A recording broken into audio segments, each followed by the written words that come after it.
there, my name is Beck, and you the Rabbi from another planet. Please like, share, and subscribe, and ring that little bell so you're notified when new videos drop. And I have been watching, what's it called again? Time Lord Victorious, DALEKS, exclamation point. Was it episode 4? Who cares what it's called? It's freaking awful. It's freaking awful in every way. There's nothing to recommend it whatsoever. I am watching it so you don't have to. I cannot believe anything this bad has been made. I think it's worse, and if you're new to my channel, I am not a fan of the current era of Doctor Who. I don't like it whatsoever. I think this is worse. I think it's worse, and I'm amazed I'm actually saying it. I actually think it's worse. I mean, it does have Jodie Whittaker in it, which is good, because, yeah, that's a pretty bad performance, in my humble opinion. Anyway, we're going to get into the review. Again, I've watched it. It's 12 minutes long. It took me about an hour because I had to keep stopping because it was just so freaking bad. So I've watched it. You don't have to. Before I get to the review, can I ask you guys, can you hit the like button? That'd be great. Can you hit that, the share button? We also like that. We like the share button here at the Rabbi from another planet. But the button we really like, the button we're really quite excited about is it's a subscribe button. I'm getting very close to 2,000 subscribers. I'm up to, was it 1,980? I don't know, 86, like that. Now I'm in 1986. These are years I lived in, and I quite enjoyed, as I recall. Yeah, 1986. Listen, get me. 88 was kind of fun, as I remember. But I don't remember that well, which is a good sign. It was quite a lot of fun. Anyway, if you get the subscribe button, thank you very much. If you subscribe to the channel, you can enter my competitions. I have every week. We have a very festive prize. We have Ghostbusters Blu-ray, freaking awesome package, tons of extras, all blossed off about making the game. Great game, by the way. Really, maybe I should package the game in. Nah, I'm not going. Should I package the game in with this as a prize? Maybe I will. I'll think about it. You'll know in tomorrow's video. I'm doing a live stream tonight at 5 p.m. UK time or noon New York time. So I'll let you know then. All you need to do to win it, subscribe to the channel, which is the freaking reason I do it. Subscribe to the channel, and in the comments leave the hashtag who you gonna call. We'll do the prize draw, I think, on December 13th when I'm gonna be on the TARDIS Zone on Noel's channel. TARDIS Zone, we're doing a watch along of, I can't remember. We're getting towards the end of the Martha Jones season. Is it the Lazarus Experiment this week? I really can't remember. It's not a Lazarus Experiment because it was a good one. These are just good episodes at this point, as I recall. But anyway, it'll be December 13th when we do the giveaway. Everything you need to know about it is in the video notes right below. While you're checking out the notes, go check out this. It's a link to my the sign up for your email list for my Indiegogo. I got these 2 graphic novels coming out in a couple of weeks, or maybe just a week. I don't know. I got to get that page sorted out, the whole launch page. They're coming out a week or so. So I'm building up an email list. If you can add your name to that email list, that would be freaking awesome. Thank you very, very much. If you add your name and you're good enough to make a purchase, you get one of these 4 art cards in the range in the series For the Male Gaze. For the male gaze, and boy, they are for the male gaze. You get any one of those for free with any purchase. But if you get both graphic novels, you get all 4 anyway. That being the case, if you join the email list, you're going to get a chaser card. I'm pretty sure it's a Deanna Troi chaser card. I should really get the artist working on Dominic Rancho ASAP, because we always like these new cards being unveiled. Much like the very attractive people within the cards, we quite like them being unveiled too. Yes, because they are for the male gaze. You know what's not for any gaze whatsoever? DALEKS! Exclamation point. No, Time Lord Victorious, DALEKS! Exclamation point. Time Lord Victorious is how can I describe it? Utter failure. Utter failure.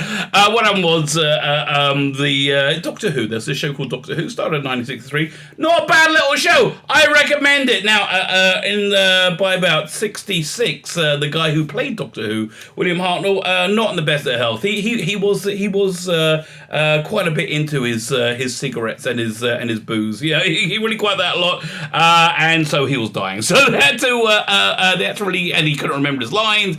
It wasn't going well, but the show was doing quite well. So they thought, let's do a science fiction-y thing and recast the main character, which they did. They recast it, and they've been doing that every few years, ever since. So they just recast Doctor Who with a lady, and they were very proud of themselves. They cast Doctor Who with a lady. It had a lady Doctor Who. And I was like, yeah, okay, well, that sounds interesting. I could be quite... They recast another one, a male character with a lady. Previously, the Master turned into Missy. I thought that worked out pretty darn well, quite frankly. I enjoyed that. So I was like, yeah, okay, let's give this a go. And I gave it a go, and it's awful. Absolutely freaking awful. So apparently I wasn't the only one who thought so. I wasn't the only one who thought so. So this year they had this multi-platform marketing initiative, a story called Time Lord Victorious, which is designed to bring back in some of the revenue which has been lost to the current era Doctor Who, forcing people away, and the traditional fans as fast as humanly possible. So what they did, they looked at the spreadsheets and they said, well, this sold well, this sold well, this sold well. Let's all put all that together and we'll do a Doctor Who-y thing with that. Not a bad idea. And their initial rollout was this really cool poster by Lee Binding. Look, fantastic. And they did another couple of pieces, but then it just fell on its face because it just wasn't very good. It was rolled out very, very badly. Each segment had to be very, very self-contained so you don't feel gypped. But there was no real impetus to go and look at the other bits. Frankly, I just don't care. So this is a prequel to a completely redundant part of Titan Victorious. The Titan Comics part is the Daleks spend about half an issue kidnapping David Tennant's Doctor Who to get him to break into a vault of Dalek weapons, because I can't even remember. There's a terrible ancient evil alien that's attacking them, which when you find it at the end of the first issue is like Mudman. It was such a lazy monster, which lazy is the thing that speaks Time Lord Victorious. And so then they goes on for another issue. It's reasonably boring, and then Jodie Whittaker shows up because the people making Doctor Who magazine, Doctor Who comic on Titan can't live without Jodie Whittaker, even though the entire fan base is like, nah, not really, not so much. It's like they will run for anything with her on the cover. That's why she was on the cover. And so and then at the end, nothing happened. Absolutely nothing happened. The Daleks go, we will try again with another Doctor, and they show Paul McGann's Doctor, and that's supposed to go into the audio stories. That's by Big Finish, but it's a different Paul McGann. There's a different costume. Oh god, it's just all so freaking lazy. So then somebody probably had the idea, said, listen. Everything about Time Lord Victorious, it's all behind a paywall. You've got to put a good story in to entice people to go and get your other things. They went, oh, that's okay then. So we'll give something out for free, but we're not going to make it good. We're not going to make it good. We're going to make it really bad. So they did this prequel to that Dalek comic strip, which had a couple of good characters in, which I like. The Dalek strategist, who was like, for some reason, he's in a very old Dalek shell, and they never. I haven't seen where they explained it. And so this is a prequel to that comic story, and it's done very, very badly. Fine. So we're on episode 4 of God knows how many. It's been 4 too many thus far. I don't know how much longer this is going for. I just hope it's not long. I think maybe there's one more episode to go, 2 more. I don't know. I don't care. It's so bad. It's so bad. I would say go see it for yourself, but don't. It's so freaking bad. So we start off with a recap, and basically thus far the Daleks have been wiped out. The Daleks went to this planet with bad CGI models going, you will give us the archive, and the horribly miscast actress was it Aisha Antonin said no we won't, no we won't, and the doctor said yes you will, and they said no you won't, and then the big green cloud plug and play effect showed up and blew up all the Daleks, and they chased the Daleks to the Skaro, and blew up all the Daleks. And Skaro! Then they chased the Daleks to another hidden Dalek army and blew up all the Daleks there. And now the Daleks, there's like 3 of them left. They ran to the Mechanoid planet. Also played by the horribly miscast Aisha Antoine, who's a pretty decent actor. When she put in a role that's like apt for her. And she's joined by Anjali Mohindra from Sarah Jane Adventure, who's, I would say, a bit better than was Aisha Antoine. And both of them have done, again, both of them are accomplished voice actors who have done pretty darn good work. It's just horribly miscast. So anyway, so they're with the Mechanoids, and the Mechanoids, and they brought the green plug-and-play cloud effect to them, and they've blown up the Mechanoid defense array, right? Yeah, they got rid of the Mechanoid defense array, so the Mechanoids will be forced to fight with them. Yeah, okay, so that's the recap. And like, firstly, when you're recapping something awful, it's not good. It's not good to remind us of how bad you've been done so far. So yeah, so the Daleks have destroyed the Mechanoid's defense array, so they'll be forced to get into an alliance with them. But if they're looking for a safe shelter from the thing that's destroyed everything, why not keep the defense array up? Maybe that's an idea, I don't know.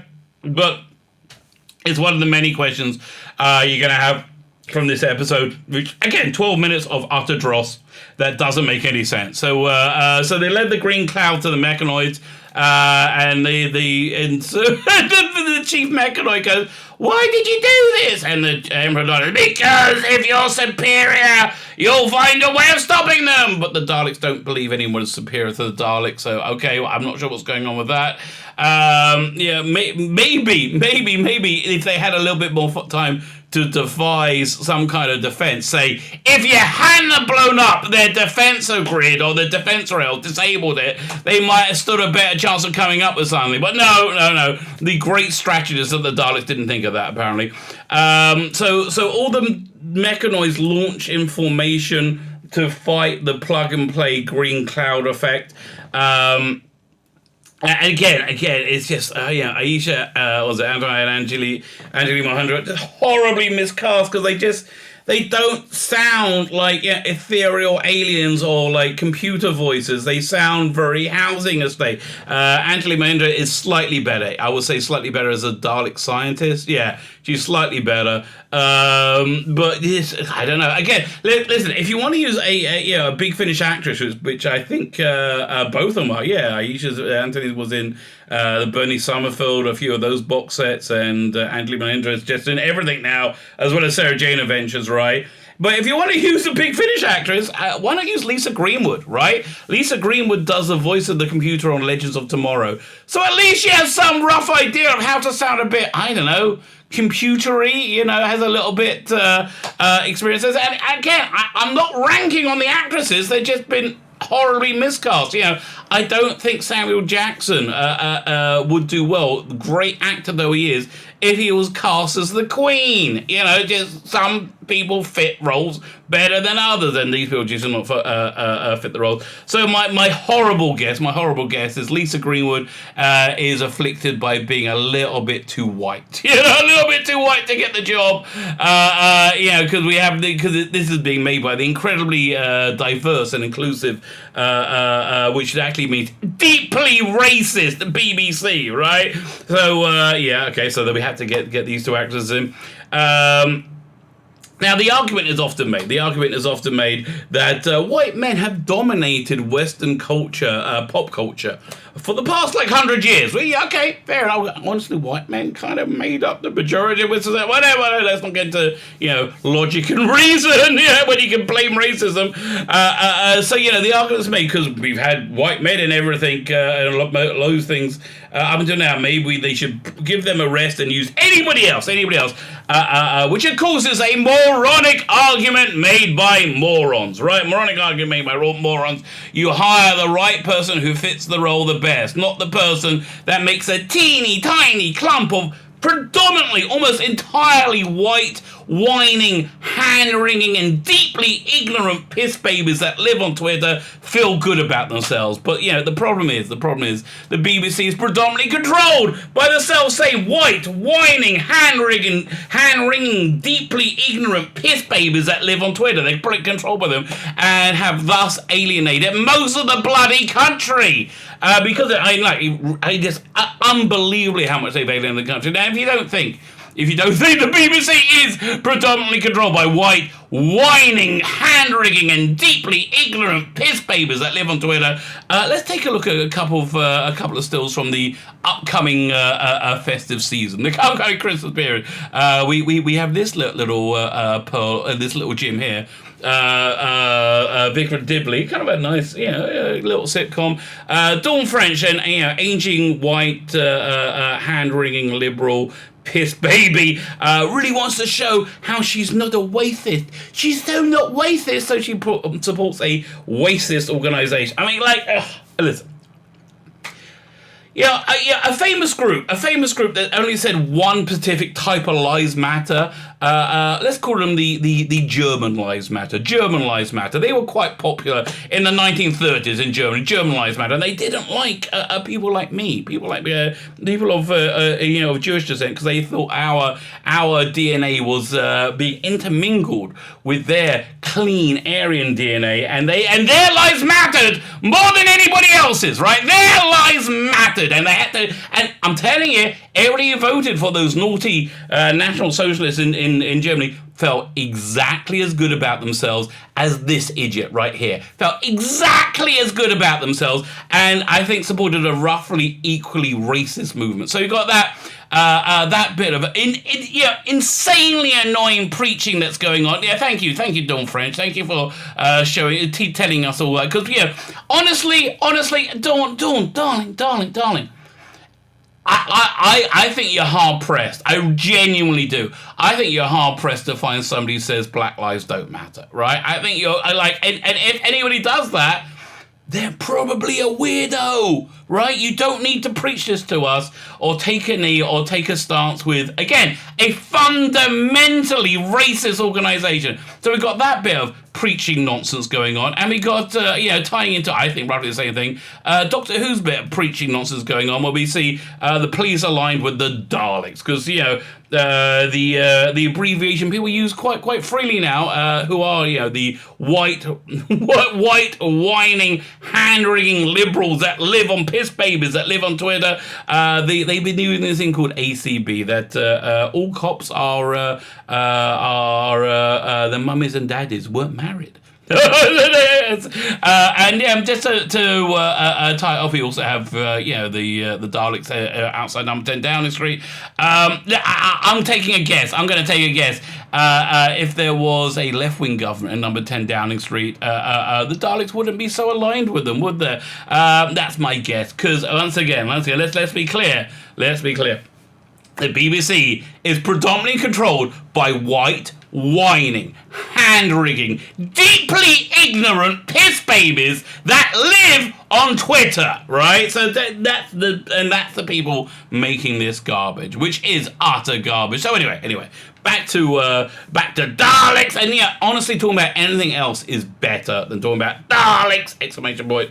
So anyway, the Dalek strategist and the mechanoid scientist is watching the green cloud thingy attack, with the normal breathtakingly poor animation. Like, what? It's better not to have put this out than to put it is breathtakingly poor. And so the mechanoids are all flying in formation, to engage the green cloud thing. And of course, there's no texturing on any mechanoid, and they all glide unrealistically as if they're all flying on a frictionless floor together. It just garbage, utter garbage. So the green cow starts zapping the mechanoids with a big beam, and then takes over one mechanoid. I think Nick Briggs does the voice there, and says, leave, if you give us the Daleks, we'll leave you alone, or basically. But the mechanoids are able to detect the energy of a life form, and isolate it. So they're able to work out, the mechanoids out how to expel that bit of the green plug and play effect back into their own dimension, right? They're able to work that out, how to do that. Well, only for a little bit, and I think only for a while. But they don't have a gun big enough to make a beam that will expel the entire unexplained green cloud that destroyed the entire Dalek race that the Time Lords couldn't do. So, okay, this is the kind of like moronic science we will see in the 1960s science fiction.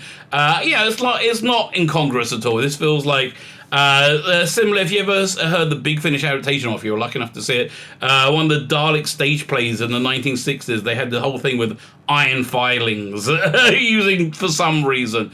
But really, this crappy science, it's just we don't have a gun big enough. Everything about this is just so slapdash and not thought out.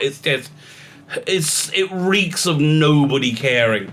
So the mechanoids then form a grid pattern to create a shield, which is actually quite a good mechanoidy idea, because they all like have these beams that go out to each other and they link up to make this dome, and it's a good idea. Shame it's wasted on this crap, right? Shame it's wasted on this utter crap.